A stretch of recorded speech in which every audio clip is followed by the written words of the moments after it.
separate real memory from false memory, they are going to continue winning cases and continue destroying people's lives and continue getting these poor children put back into the hands of the very people that were hurting them.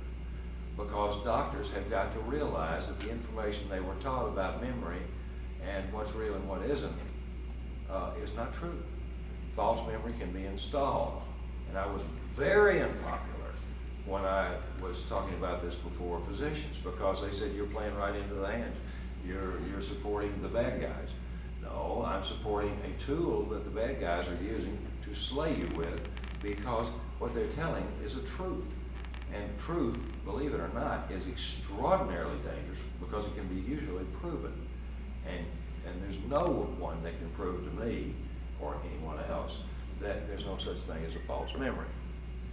But between our minds developing false memories from movies and books and things that we're seen and told, and you got to remember that these people who've been abused are highly suggestible and highly literal, and they can be easily manipulated into believing that they experienced a fairy tale. That's why fairy tales and things like The Wizard of Oz are used to scramble memory.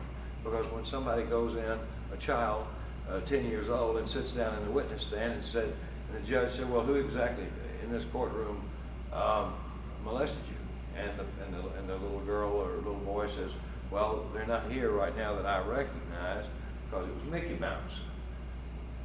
End of case. The whole thing goes out the room. The whole thing's dismissed. But what didn't happen was the fact that the person that may or may not have been in that room was a person who dressed up in Mickey Mouse suit. And this child, being traumatized, really believed that was Mickey Mouse or whomever. So false memory is quite real, but it's also very easy to determine whether or not it's a real memory or a false memory. And those are some of the elements of some of the things that we'll be touching on tomorrow, that when you've got relatives or loved ones that are suddenly disclosing 25, 30, 40 years later, I think Dad molested the squat out of me, or Dad did this, or Uncle so-and-so did that, and you say, well, why do you think that? They say, well, I had a bad dream about it, or I've been reading about all this abuse, and I always had this uncomfortable feeling about this uncle or this father or whomever.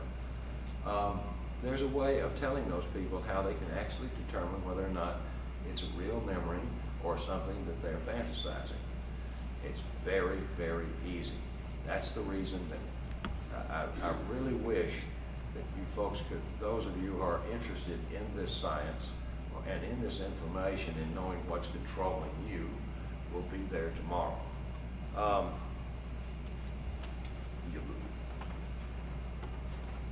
Was Patsy Cline a mind control victim? No. Did her death have anything to do with her being in her early 30s? I didn't know Patsy Cline, but Patsy Cline's autobiography, Alex Houston is mentioned, because when they were traveling, centered out of Washington, D.C., back in the days when Patsy Cline was popular, Alex Houston traveled with her. And it was his claim that she was, but that's just hearsay. At that same time, her and Loretta Lynn, who were very, very good friends, it was Loretta Lynn that I knew from personal experience was under mind control, because she was a mind control slave of U.S. Senator Robert C. Byrd. And that information is in our book. We also, in the second book, and that's part of the reason why I believe the country, when the thing's published, but we also have a great deal of documents on Loretta Lynn from physicians that treated her, from physicians that have worked within the family, and from the district attorney that tried her son for murder. Her son is now her handler. Her son he's shot at people, he's attempted to murder several, he's paralyzed one poor girl from the waist down with a shotgun, and his sentence was commuted if he would write a song about literacy for Barbara Bush. Now, isn't that strange? And I'll tell you what's even stranger is, he never wrote the darn song because he's illiterate. It doesn't take a genius to control somebody's mind. Ernest Ray, the one that he's referring to, had told me at one point that he could get away with murder because he knew what Senator Byrd had done to his mother. Was Elvis Presley under mind control? I have no idea on that one. Okay, I worked in and around that area. I knew Vernon, his father. I was working for the intelligence community at that time, and I was also interfacing with a mob in Las Vegas. And if you read our book, you'll see this. I had personal association not with Elvis himself, but with his father. I did see a lot of his shows, and I did meet with him briefly for a minute or two. Elvis Presley was a drug addict. He was controlled with drugs by a most unscrupulous physician.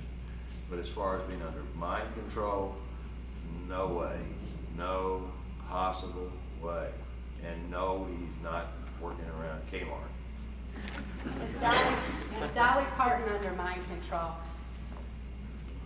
Alex Houston claimed that she was. It wasn't that he said Dolly Parton's under mind control, it's that he discussed different components of mind control, of her being under MK Ultra Project Monarch mind control, and it's interesting to note that her Dollywood has a monarch for the symbol. And I'm really glad to know that people are raising these questions pertaining to different entertainers, pertaining to the Joan Benet Ramsey case, pertaining to Heaven's Gate and other things. At least mind control has become a question these days. And can you tell us more about the situation where your daughter is, and are you able to communicate with her? I really appreciate this question. Since the release of our book, Transformation of America, Kelly is able to receive mail for the first time in 5 years, and Mark and I are able to have communication with her on a regular basis. Up until that time, the violations of laws and rights proliferating in her case were so extensive that a district attorney intervened on her behalf and told the judge that he was in violation of this law and this law and this law and this law. And he told this district attorney, he said, laws do not apply in this case for reasons of national security. Any of the evidence that we had pertaining to Kelly's victimization as well as my own were never allowed into the court for reasons of national security. We've got over 27,000 documents and evidences, videos, government insider testimony, sufficient for any legal procedure in the United States, including congressional. By the way, it's swollen from 27,000 to well over 100,000. We've got federal lawyers, retired federal judges that are holding this stuff.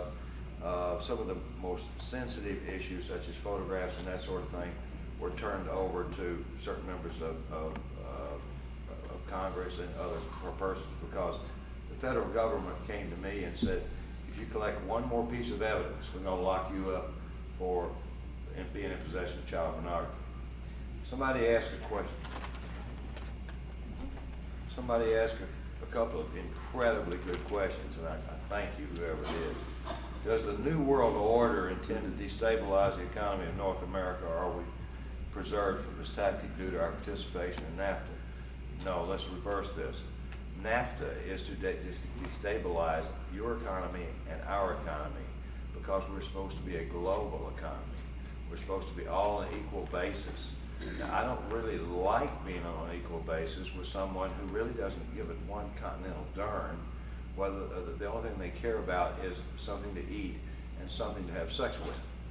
Now, I'm not putting everybody in that class, but there are some folks, lots of folks, that is their lifetime's ambition.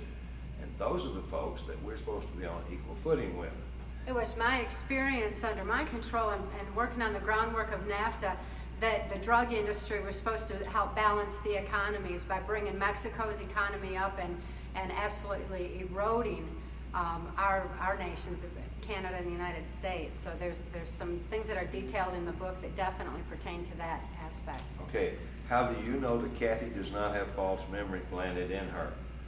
Oh, I can tell you not only how I know, but Cathy O'Brien has been scrutinized by more psychiatrists than any human being, I do believe, on the face of this earth, because they wanted to find if I had reprogrammed her.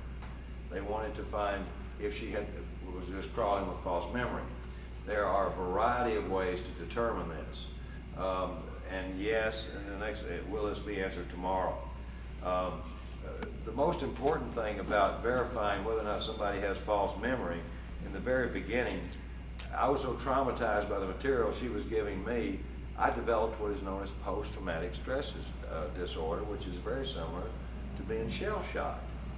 I mean, this was totally out of my realm. I worked with some of these people that she's talking about.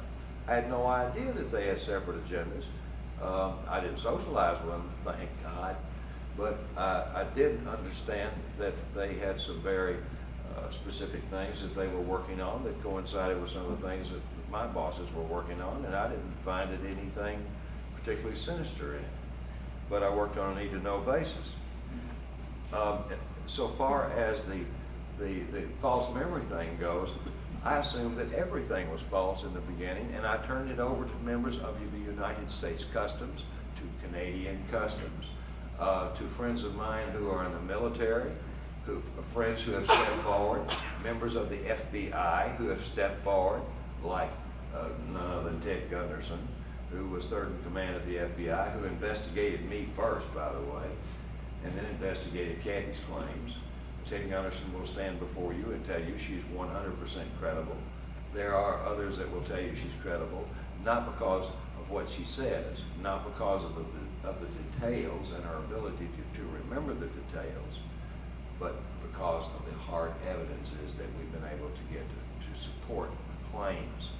Now, Cathy is not the only person. If she were, I'm not that much of a bleeding heart. I would write a book and move to someplace else, and you all could read it or not read it, because that meant there was not a real big threat. But there are a lot of Cathy O'Briens out there. Most of them die by the time they hit 30. But the ones that don't, and the ones that are still in there, like the rest of her family,